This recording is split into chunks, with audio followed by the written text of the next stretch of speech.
that. So they pulled the video telling you that. Here's another physician from the same press conference called Dr. Stella Emanuel. There is a cure for COVID.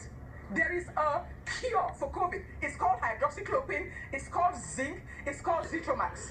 And it is time for the grassroots to wake up and say, no, we're not going to take this any longer. We're not going to die. Dr. Emanuel's claim is harder for us to endorse. Is hydroxychloroquine part of a cure for the coronavirus? We don't know the answer. We do know that many frontline physicians around the world have prescribed hydroxychloroquine and continue to prescribe it. We've interviewed some of them on the show. The drug appears to show promise in treating some early-stage patients. That's good news. The science on hydroxychloroquine is not settled either way. Science rarely is settled. That's why it's science and not, for example, radical feminist theory. Science is constantly evolving as we test and retest our assumptions against observed reality.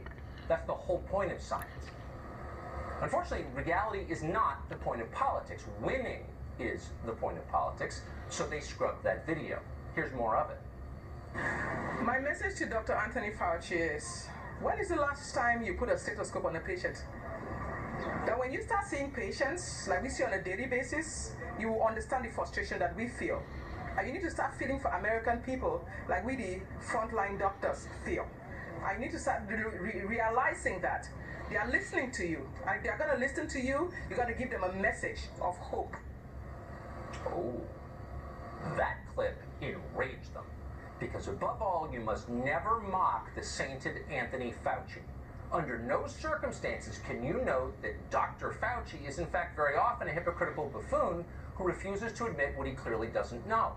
If you say that out loud, they will cancel you. Fauci is too useful to the Biden campaign. So until November, Fauci's word must be law even when it doesn't make sense. Criticize Fauci and you will disappear from the internet. And so Dr. Emanuel disappeared from the internet. And then Google's countless toadies online did the cleanup work, the ugly stuff. The Daily Beast attacked Dr. Emanuel for the crime of getting her medical degree in Africa, and then suggested she believed in witchcraft, because you know, Africans do that, right? So political correctness is fine with the Daily Beast most of the year, but this is election season, so Dr. Emanuel must be destroyed. The Daily Beast was happy to help achieve that. So, by the way, were the think tank libertarians, including some still posing as conservatives, people you read, people who work for places you probably have sent money to. You saw them on Twitter today, helpfully reminding you that this variety of censorship isn't really censorship because the government isn't doing it. Oh. They didn't explain exactly why that distinction matters to anyone. In fact, censorship is always bad, whether it's imposed by Congress or whether it's imposed by monopolies that only exist because they receive special carve-outs granted to them by Congress. It doesn't matter. Censorship is always wrong. Censorship does not improve public health. In fact, it threatens public health. The authorities responsible for containing this pandemic clearly have failed. We know that. Some of them are decent people. They're trying their best. But despite their efforts, they have frequently been wrong. We know that because it's on tape. So what we desperately need now, as we always do in crisis, and especially in a crisis that can be solved by science, is more voices in the conversation, not fewer. Want proof? Here's the Surgeon General. Remember when he told us this? What the World Health Organization and the CDC have reaffirmed in the last few days is that they do not recommend the general public wear masks. Wearing a mask improperly can actually increase your risk of getting disease. Oh, so masks are dangerous.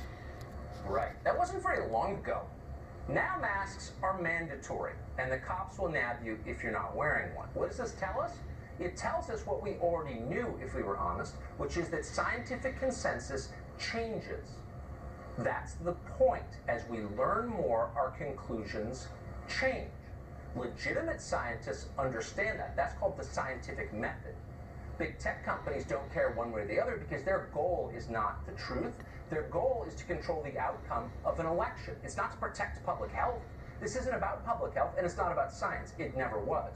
It's about power. And no one in the history of the world has ever had more power than Google and Facebook have right now. So we should have seen this coming. People with power abuse that power, and people who have absolute power abuse it absolutely, as we learned. Alex Marlowe, for one, did see it coming. He runs Breitbart. We talked to him about this exact question more than a year ago.